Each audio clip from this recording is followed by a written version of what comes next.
Okay, I don't think she's logged in yet. For your other TAC members, you do have a new member joining you. She's going to be replacing Patty Dempsey, and her name is Melanie. And I don't see that she's logged in yet, but it's just now 10 o'clock. So we'll give it about another minute or so, Rick, if you're okay with that. Sure. Clear the waiting room. We actually have two new members joining us. Johnny, you've not been with us. Johnny, is this your first meeting? It is, yes, in a while. Yeah, in a while. Yeah. But in an official position on our committee, and you represent the DD Council. That's right. Well, welcome, Johnny. Sorry about that. That's okay. That's all right. Good to see you, Rick. Good to see you back. Yeah.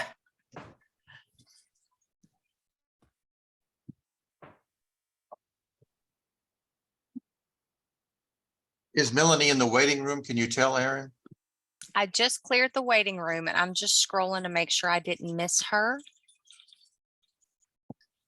But you do already have a quorum if you would like to begin. I don't see her, and I can let you know if she pops in. All right, thank you. Welcome, everyone. I want everyone on this call to feel free to make comments. I would ask you to raise your hand rather than use the chat. I'd like to have this more like an in-person meeting as possible, but everyone is encouraged to raise their hand and contribute as we go along here. We do have a quorum, and we did receive our minutes from the prior meeting.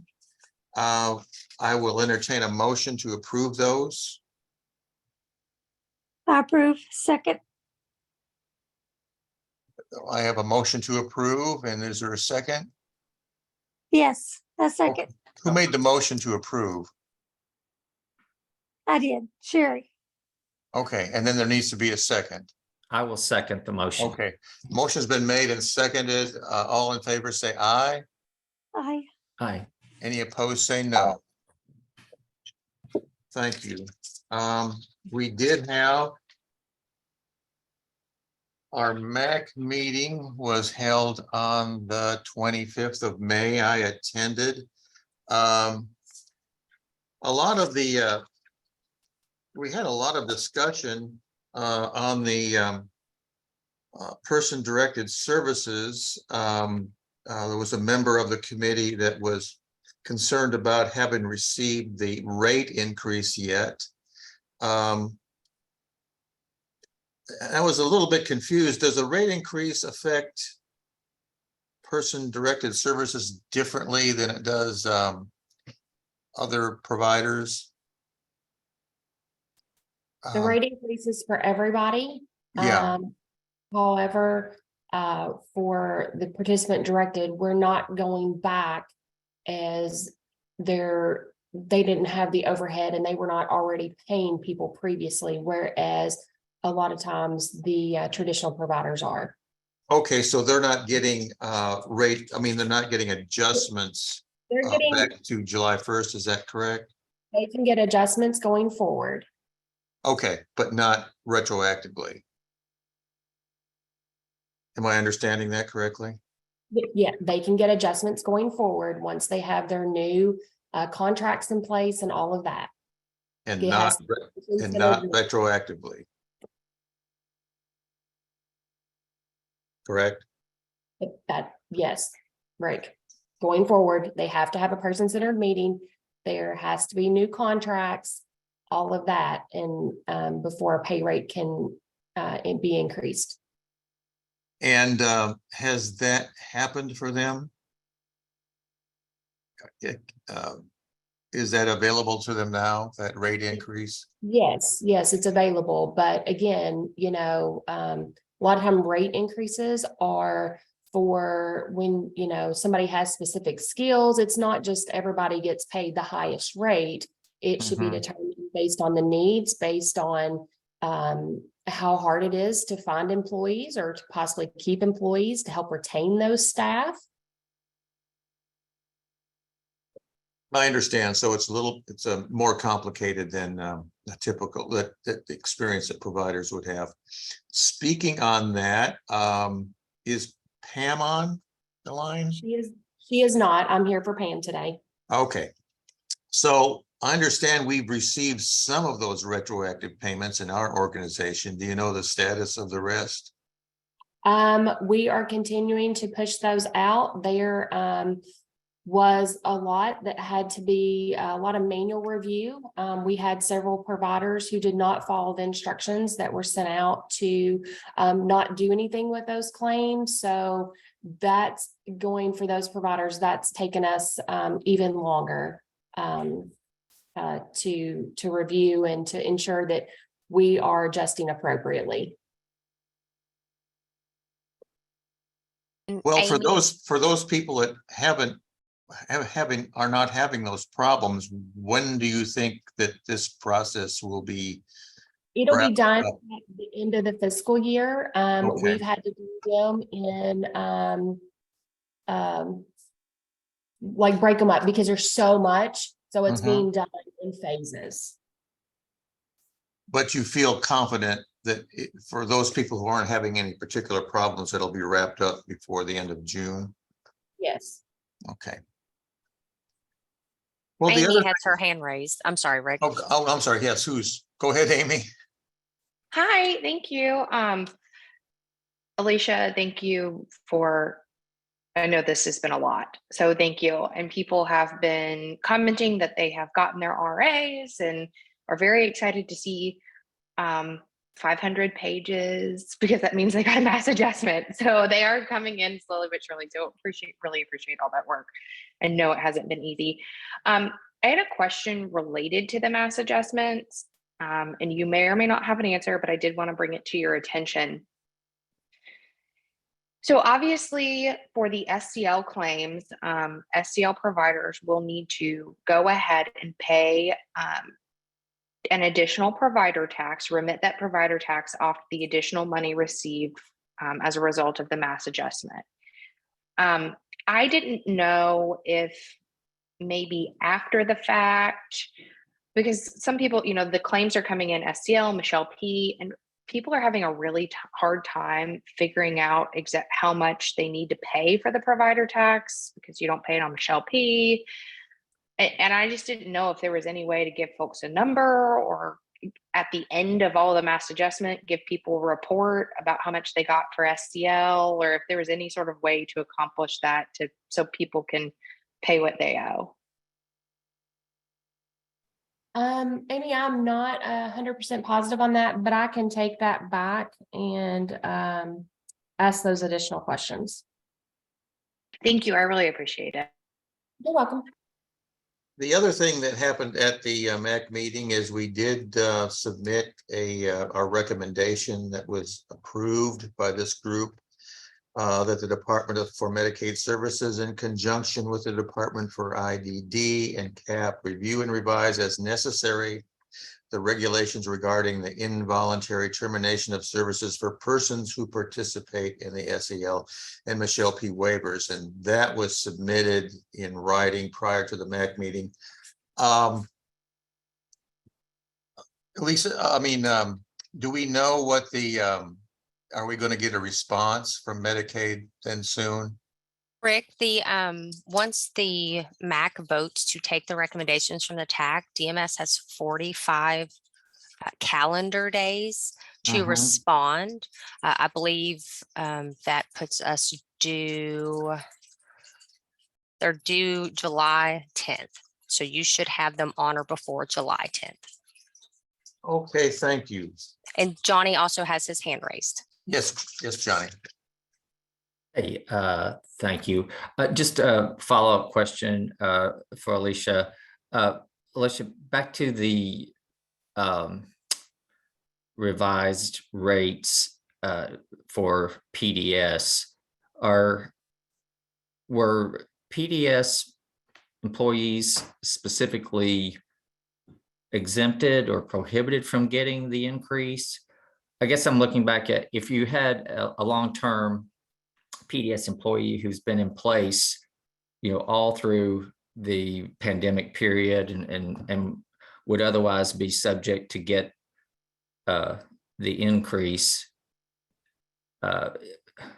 There's no way that they can get it at all. They're just excluded and can only get it going forward. Once they have their plan of care meetings, their person-centered meetings, and if the participant chooses to provide them a raise, then they can do that going forward. But not all participants are going to choose to provide everybody the max amount as a raise. Okay. But even if they wanted to, they're still prohibited from it. They can only get it going forward.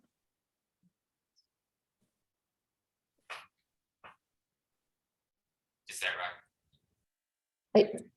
Like I said earlier, once a person-centered plan of care is done, that team meeting has occurred, and they can do that going forward.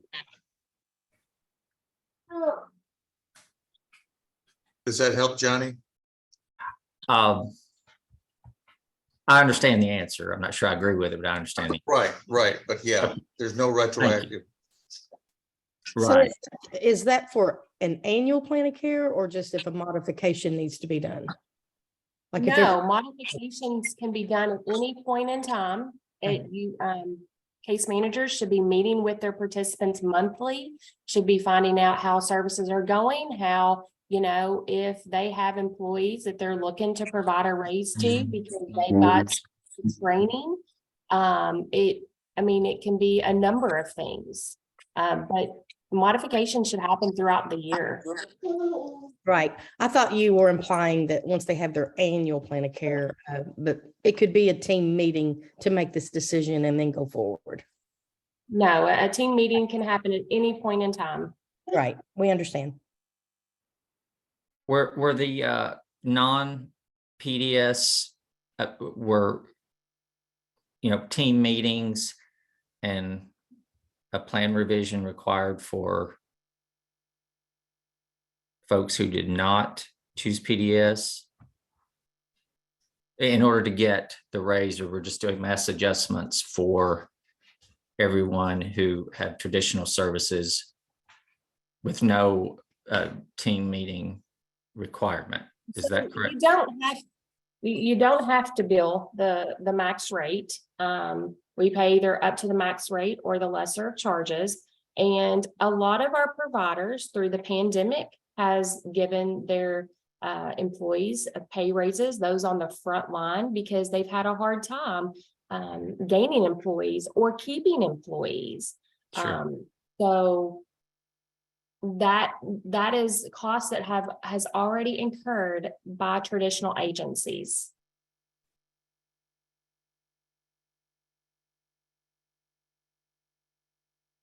This decision by the department to not grant retroactive payments to PDS, is that something by necessity, or is that something that the department has chosen to do? We involve CMS with those decisions. I'm sorry. We involved CMS with those decisions. So it was discretionary? After speaking with CMS, it was determined that for PDS, because they did not already pay out any increased rates, they did not already have any overhead, that it would be going forward. If they choose to, again, it's person-centered. So if they choose to provide somebody with an increased rate for that care and that service. But could they have, if they had wanted to? I mean, they didn't have the funds to do it, did they? I mean, if they had wanted to, because I think there's probably some PDS folks who also struggled with finding or keeping staff. It just seems like they're We submitted categorically excluded. we submitted a letter to our PDS agencies back on May the 5th. We can provide that letter to you all. It's possible that because we knew there was going to be a 10% increase, that they anticipated receiving a 10% increase prior to this, that they may, are you saying, Johnny, that they may have already increased the wages of their staff in anticipation of receiving this increase? Well, no, I'm saying maybe they don't have the money to do it, but would like Oh. to, or maybe they lost staff and had trouble recruiting replacement staff but could have, had they been able to. That money was not anticipate. already expended. Okay. All right. All right, Um, thanks for clarifying. I just wanted to kind of delve a little bit more into, why it wasn't allowed for that group. Amy, you have your hand raised. I just wanted to make a comment about all of this. Obviously, the intent of the legislation was to give PDS families the ability to increase staff wages if they were having trouble identifying and hiring employees at the wages that they were able to offer prior to the legislation. Unfortunately, it took the federal government. The intent was that this is all supposed to happen, last July, and that, last July, everyone could have a conversation with their staff or evaluate, their staff's performance and increase wages as appropriate in a person-centered way. Unfortunately, it took the federal government, 9 months to approve our spending plan, the Appendix K amendment, et cetera. They drug their feet on this one tremendously. And that ability wasn't there. And so here we are now, and now we do have the ability to increase wages by up to 10%. And then on July 1st, they will have the ability to increase wages again up to another 10% for a total of 20%. It was my understanding that there were a lot of concerns about tax implications for these PDS employees, with back pay and things like that and taxable years. And so I think that there were a lot of pretty serious concerns that were brought forward about those. But the good news is in July 1st, they'll have another opportunity to evaluate employee performance or offer even more pay if they're having trouble recruiting staff. Yes, thank you, Amy. Okay, our next agenda item is extending community living supports to SEL recipients through waiver redesign. I guess, as we all know, the waiver is being redesigned. I assume that among the goals, or I understand among the goals, is to bring some consistency between Michelle P. and SEL, which is a great idea. I think in particular, and in talking, I know in our organization, in terms of SCL, community access is just very difficult to deliver as prescribed. And I'm wondering if there's anyone else that has experienced the same thing, has an opinion about extending CLS to SEL participants.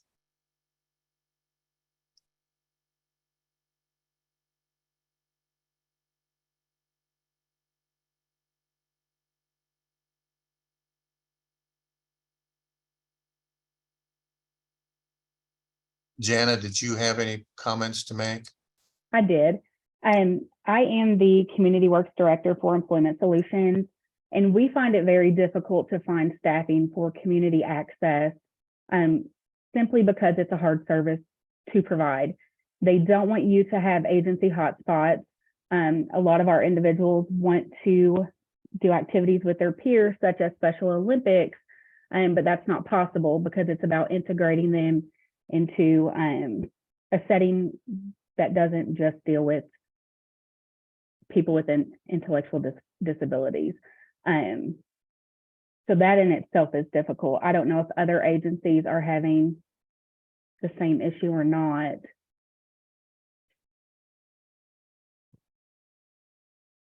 Any opinions out there about extending CLS services to the SEL population? I would just Hey, say, Rick. Yeah. go ahead, Amy. Oh, sorry. Hey, Rick, obviously CAP would, we are supportive of any sort of measure to extend, to create more options for people with disabilities.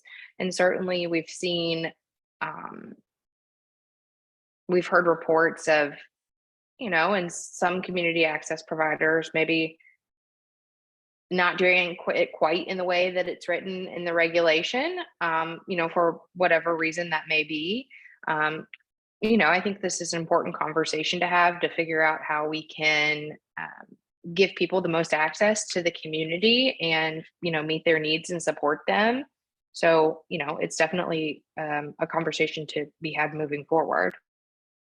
Yes, and I guess what we're saying is community access, if you deliver it the way it is prescribed, it's very difficult to give these individuals access to the community as opposed to CLS, which is much simpler. So CLS was incorporated. It was previously provided, but all that moved under the name of personal assistance. So adding this specific service back would be a duplication, because personal assistance is already provided, and that definition is pretty lengthy. But it's not available to anyone who lives in a residential agency or with an FHP.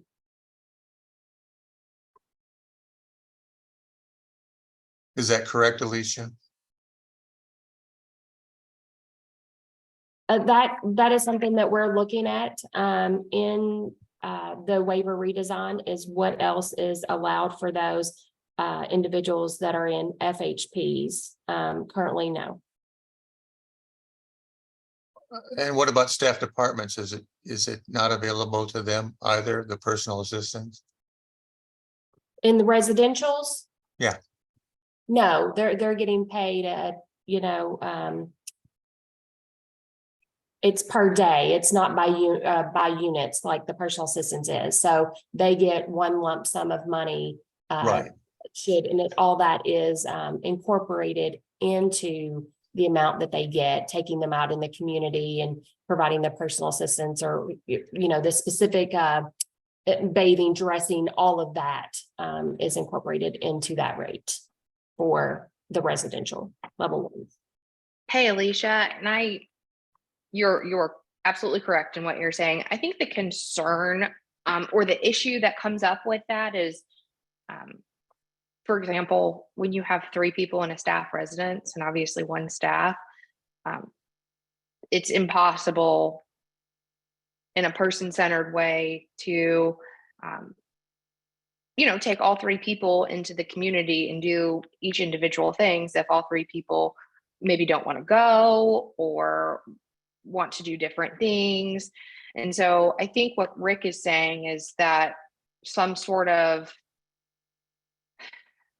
service offering that would allow a different agency to come pick up a participant and do community activities that isn't necessarily community access in a person-centered way. I think that he's saying that there is a need for that, as that can be very difficult to achieve in a staff residence when you have 3 individuals who have very different wants and needs and want to do different things and want to lead their lives in different ways. But again, that's definitely a conversation. Oh, absolutely. Thank you, Amy, for that comment. And, just reading the, I guess, the agenda item, that didn't lead me to what you were saying there. So. Okay, so that's something that the waiver redesign people are considering. Yeah, we're looking at all services. We're looking at consistency. We're looking at everything. Mhm. Well, good. Well, I hope, and again, this is just a suggestion that this is one of the things that we hope you look at very closely. Community guide changes through waiver design. Amy, did you want to comment on that one?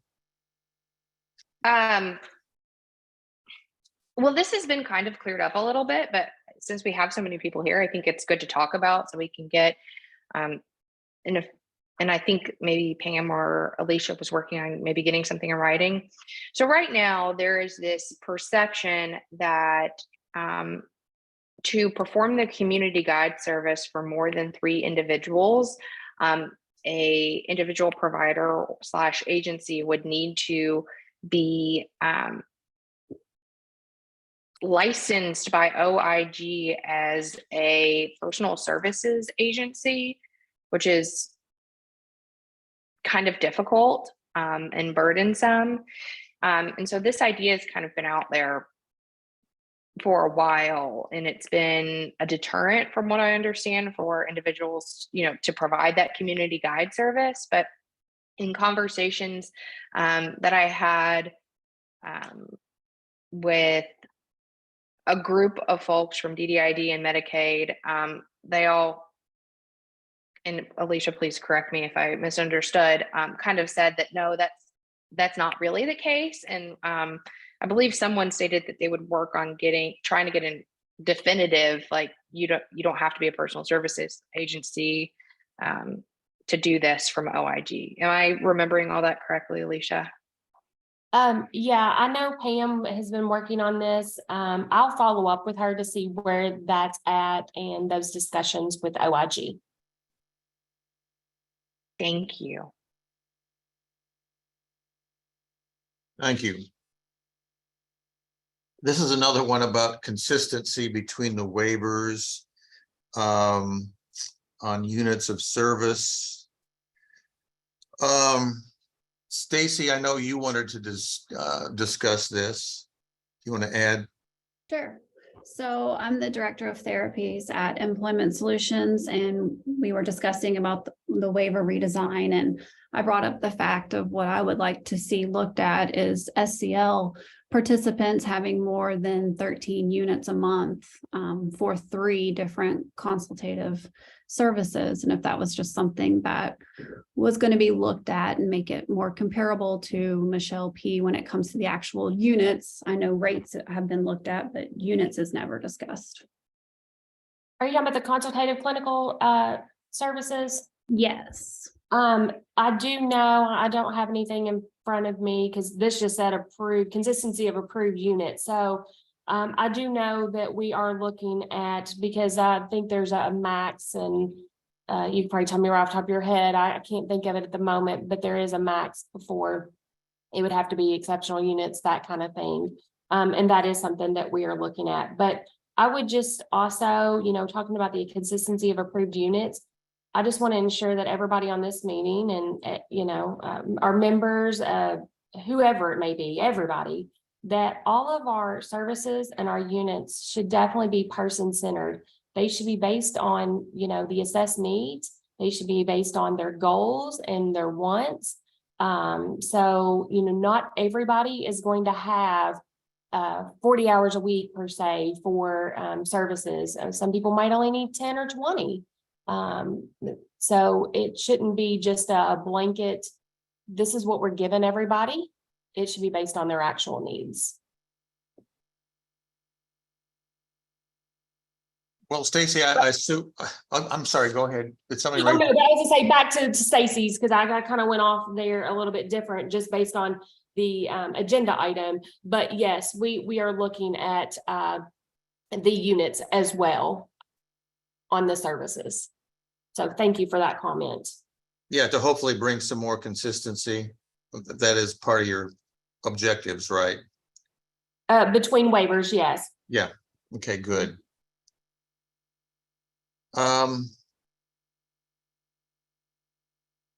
Rate study, finalization and implementation. Alicia, do you know where that stands at the moment? Right, I mean, it's still unchanged from the last time. We're still awaiting final executive approval on that. Okay. Well, what comes first? I guess the design or the, so are you saying the design and the rate changes would be approved simultaneously? That's something that we'll just definitely have to look at, but right now we're waiting on, that's at the executive level, all the rates and everything. So there's really not anything that I can say on that today here in the meeting. Okay. Is there a particular goal? I guess, do you have any idea what a goal might be in terms of having this determined in time? Rick, it's way above my pay grade. Right. That unfortunately, I can't provide that timeline. Okay. Children's waiver study update. I know we had a meeting. Oh, go ahead, Johnny, Can I ask a question about the rate study? please. Alicia, so is it, the study is complete? Is that Yes, the study correct? is- And all study- recommended rates have been submitted to the cabinet for review? For review by the executive leaders. Yes, it is complete. Mhm. Okay, so, and then they ended up recommending, I guess, individual rates for each service. And then that's under review by executive leadership. And is there a target date for approval or That's what- feedback by? Yeah, that's what I think Rick was asking me, and I don't have that information. It's at the Okay. executive level, which is above my pay grade. All right, understood. Thank you. Well, again, that brings my question. We're still talking about tweaking, the available units and what types of services are available in what waivers. So even though the rates have been settled, as you explained to Johnny, there's still some room to make further changes with the rate study, as The such rate- as those that we talked about this morning. The rate study is based on what it costs to provide a service, and all the other stuff that goes into that. But as far as we can make changes in the future, about if like the limits on a service, if it needs to go up a little bit, maybe the consultative clinical, in any changes we make, that's put out for public comment. Right. And we would definitely, we'll be sharing all that information because we will definitely want public comment on everything. Was that part of the confusion in the agenda because we tied that to the rate study, which these things didn't necessarily tied to the rate study? I'm sorry, what do you think? You mentioned the agenda was confusing to you. Well, no, Yeah, and is that because we tied it to the waiver redesign? no, I think that your agenda, when you just say consistencies of approved units of service for Michelle P and SEL, what exactly are we talking about? Didn't really talk about, until Stacy was nice enough to be like consultative clinical. We feel like that there needs to be an increase in the total amount, the max amount of units. It was very vague in, what community guide changes through waiver redesign. It was pretty vague in some areas, so Yeah, but it wasn't connected to the rate study. Okay, I have one more question, Rick, if I may. sure. Alicia, do you know if any of the reimbursement recommendations fell below the legislatively approved rate increases? And if so, what do we do about that? No, I don't know Okay. about that. I can answer that question. This is Amy. None of the rate recommendations fell below the legislatively mandated rate increase because that becomes the new floor. That was pretty well explained to the rate study work group that I was a part of. And in the event that a rate did fall, the recommended rate did fall below that, the legislatively mandated 20% rate increase was the rate that was subbed in instead. So no rate was below that. And I will say, like, the rate study, the way that it worked, units of service weren't taken into account. Those are kind of two separate issues.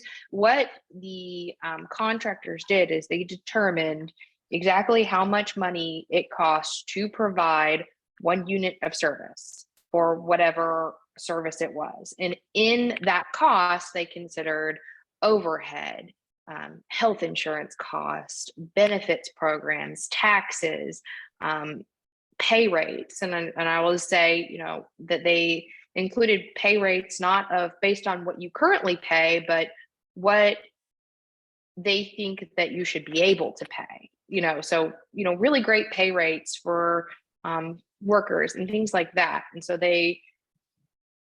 I'm not a mathematician, but they I was very careful at saying, you know, I don't want to provide anybody not incorrect information, but possibly like misinformation on everything that went into this. But there was, I mean, people that were way smarter than me, definitely, you know, took everything into consideration. But like Amy said, you know, we can't, there was a legislative mandate of that 10% and then 10%. It can't be below that 10% of what was mandated. But you know, I would just be careful. I don't want to misrepresent or misspeak what every single thing that went into these rates, because there was a lot taken into consideration. And there are recordings of the meetings available on the Alicia, is it the Improving Services Waiver Services website? But there are recordings of the meetings, so you can go and watch them and watch the discussion and watch the contractors talk about all the different things that went into the rates, all the different cost areas that they considered. Thank you. Now, Alicia, I'll make sure I understand this. The reason CMS was able to approve these rates is because now they're authorized through Appendix K rather than ARPA funds. Is that correct? So the way in the budget bill, what we had to do is, because the budget bill was written to use ARPA funds, that is what we had to get CMS approval. We had to rewrite the plan because of that language that was inserted in there. You know, so that's what's taken so long. And again, you know, I think for this meeting is obviously the rate study is finalized. It's complete, and we are waiting. It's at the executive level. And I think that's probably really the only thing that we can say at this point. Oh, again, well, is it now authorized through Appendix K rather than ARPA? Is that what allowed CMS? It's not. Alicia's shaking her head. It's both, Rick. ARPA is the pot of money that they're using, but CMS, and I don't want to again misrepresent conversations that I have not been privy to, but it was our understanding, and it's been explained, you know, and in testimony before the legislature, that CMS advised Kentucky that the quickest route to do all of the things we were trying to do with these rate increases, was to use the Appendix K process, as well as making changes to our ARPA spending plan. And that was just the quickest way to accomplish everything, so that Kentucky did not have to submit waiver amendments with new rates in them, which can take a lot longer, especially considering that hopefully they'll be submitting waiver amendments later this year or next year to include some of the rates for the rate study and the rate methodology. And typically you'd have to have a rate study before you could increase rates, right? That's the federal government's position. Not if you have a rate methodology. You have to have a rate methodology. Yes. Now, if Appendix K is going to expire at some point, does that mean if these rates, these 10% plus 10% are going to continue, that would require a rate study? Or a rate, We already have a rate study. We are working with CMS. We're being very open, transparent with them, and are working with them on our implementation of this going forward with our regulations and with all of that. right, and so, but you would be compelled to have a rate analysis or a rate study. And as far as we know, the Guidehouse one is the only one we have. We had to have a rate study in order to be able to increase rates. But Right, and Guide Study is the only rate study that's been done. there was an RFP and they were chosen as the vendor, and that is our rate study. And, you know, again, it's been completed and it's waiting final executive approval. Right, but I'm just saying, once Appendix K expires, does that mean that creates some of a deadline for you then? No, we're working with CMS on that. Okay. Okay, so it might create a deadline.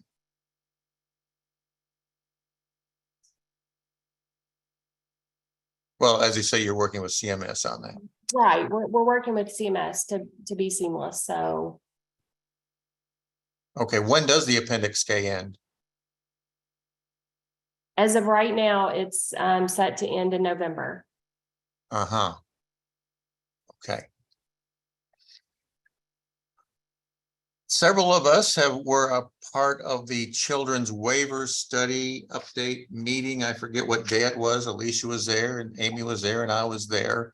I would just characterize that as we just looked at quite a bit of statistics, right, about the demand for services, particularly for children with behavioral health issues and autism. Do you want to comment any more, Amy, or on that in terms of what we talked about?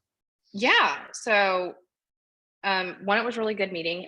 Just to clarify for everyone, it's a feasibility study, so they're not quite looking into the specifics of what we would do. While that is part of the conversation, they're looking into essentially, do we have the demand for this? And then later, could we afford to do it? And how Right. do we implement this?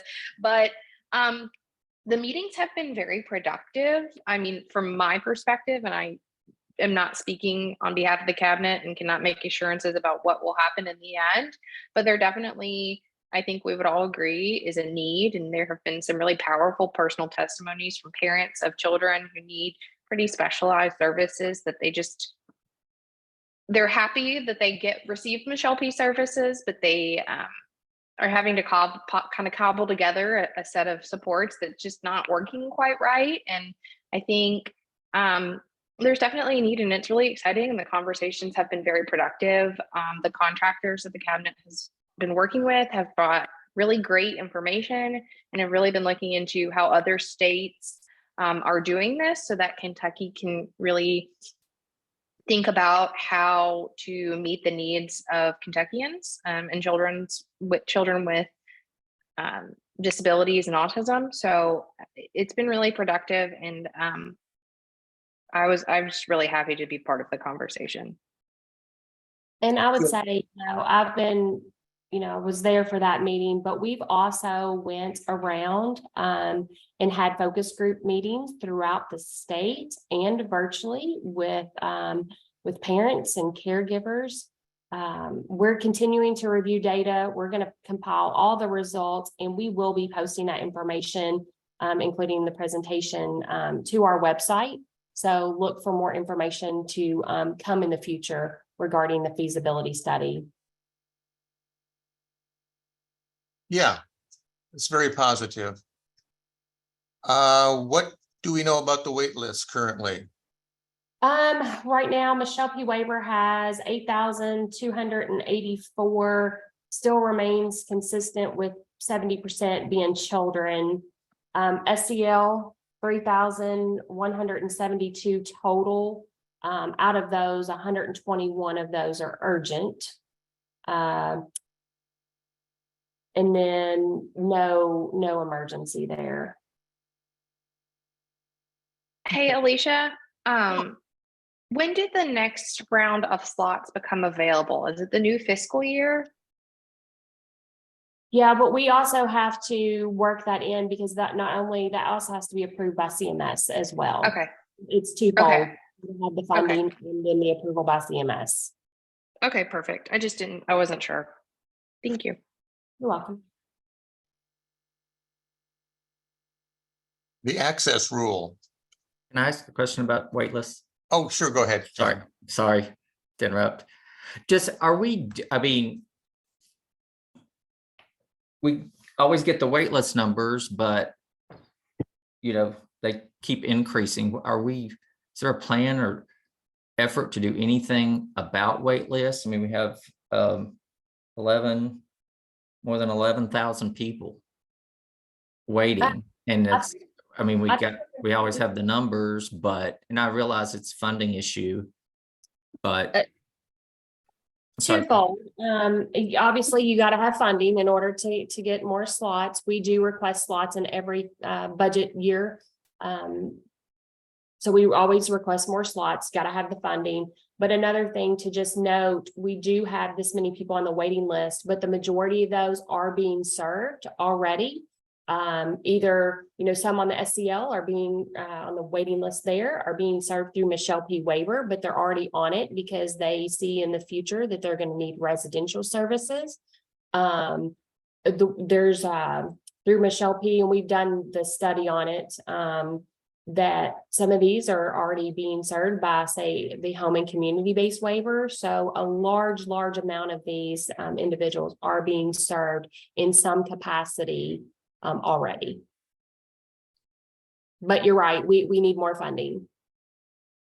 does do you know, Alicia, if the cabinet intends to, with the upcoming budget session, how many slots they would request? I don't know how many slots, but I can tell you we always request a whole lot. And we're not given near the amount that we request. Alicia, there is a request for those numbers to be dropped in the chat if you don't mind. What numbers are they wanting? Oh, Waitlist numbers. numbers. Yes, ma'am.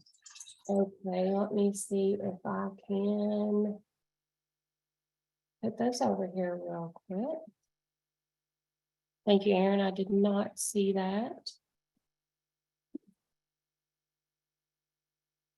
I've got the Michelle P over there, Michelle P waiver over there. Now let me put in my SCL here. And then 121 is urgent. Make sure I spell Johnny, that. I would think too that, let's say we do get a children's waiver. Since I think 2/3 of the people on the wait list for Michelle P are children, I would perhaps think over time that number of people would be reduced. That would be hope, I think. That would make sense. And two, I wonder, if a children's waiver does come to pass, if children who would qualify for it would be switched over into that instead of Michelle P. Kids who are already on Michelle P. Would they migrate to the children's waiver and free up Michelle P. slots? Yeah, that's I guess what I'm suggesting, although Yeah, I suspect it's going to be very complicated. I suspect as well. And just so everyone knows, this is a conversation that we're having that's ongoing with the legislature about how to eliminate the wait list in a measured way without creating without overwhelming the system, because what we absolutely don't want is to eliminate the wait list and then have unofficial wait list for services, like we're kind of already seeing for Mhm. case management and the HCB waiver. So obviously it would have to be almost a phased in thing, but I think putting a plan in place and creating the plan is vitally important to eliminating the wait list. And these are conversations that we're having with both the House and Senate right now. I think that's great news. I agree, Amy. And yeah, we have to have the capacity, provider capacity to serve everyone. And but yeah, I agree. A plan is needed. And plus, we don't want to just have the wait list become stagnant, even if people are getting some sort of service while they wait. I think many are probably underserved. And then if the wait list just keeps growing, I think we just open ourselves up to the risk of more lawsuits or settlement agreements or what have you, if we don't make good faith effort in addressing the wait lists. So anyway, that's good to hear. Yes, thanks. That is very good news, Amy. And we still need to discuss the access rule. Is that correct? Amy, I put that on there. I just wanted to, I guess, chat a little bit about it. For those of you who don't know, who might not be CAP members, the access rule is a proposed set of federal regulations affecting lots of Medicaid programs, specifically HCBS Medicaid programs. So all of our 1915 waivers would be potentially affected. There's a lot of good stuff in there, a lot of reporting requirements related to rate sufficiency, things like that. But the goal of the federal government is to really increase access to these services. And they know that payment rates are a problem nationally for these services. There are some concerning things in the access rule. Specifically, there is this idea that potentially, and again, this is just a proposed rule, it's not final, it's not anything, that potentially 80% of all provider payments would have to go to salary, which in direct care salary. So there's lots of public kind of upheaval about that concept, as it's generally accepted that it's more like 60 to 70% goes to that as because of overhead and things like that. And I really don't want to get too much into the weeds.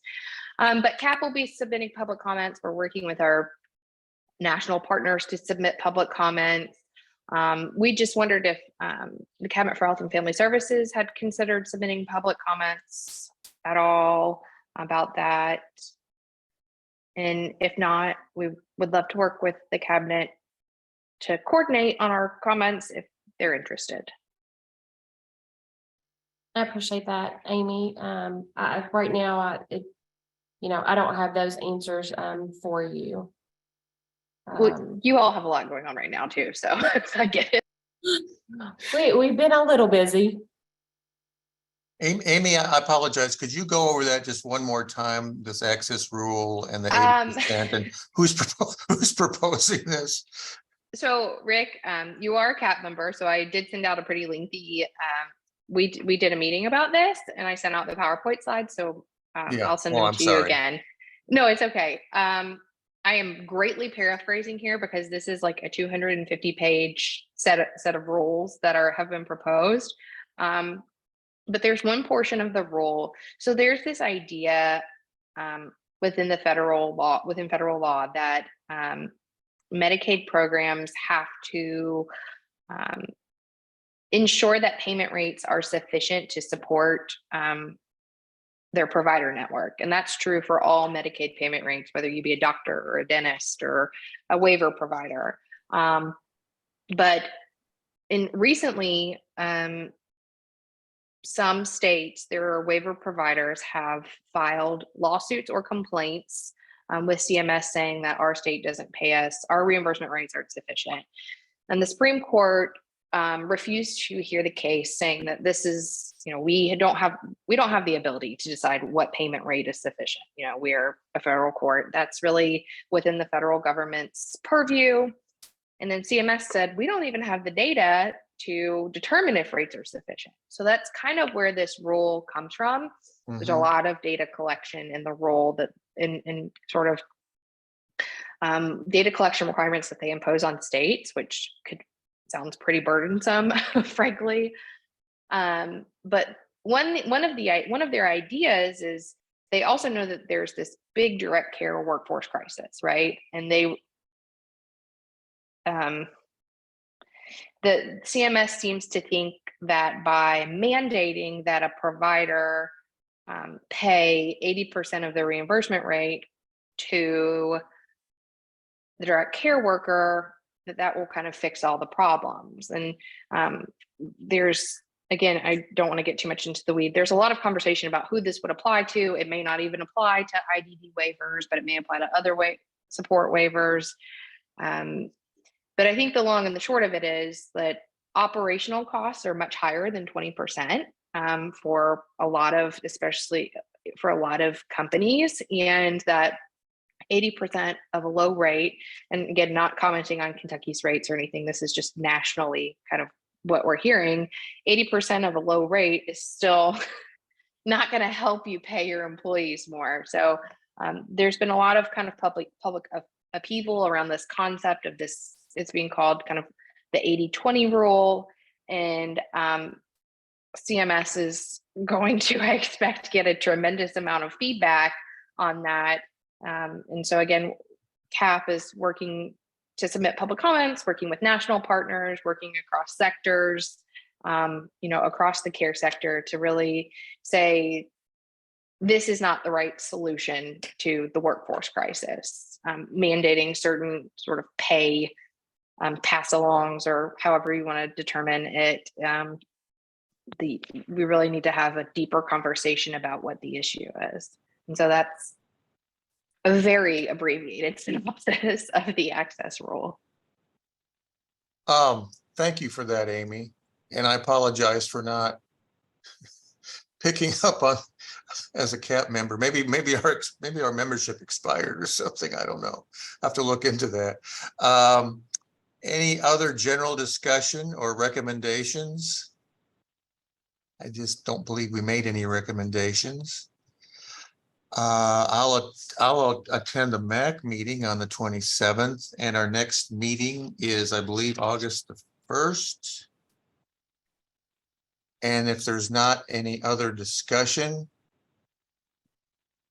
I don't see any hands raised, then we are adjourned. Thank you.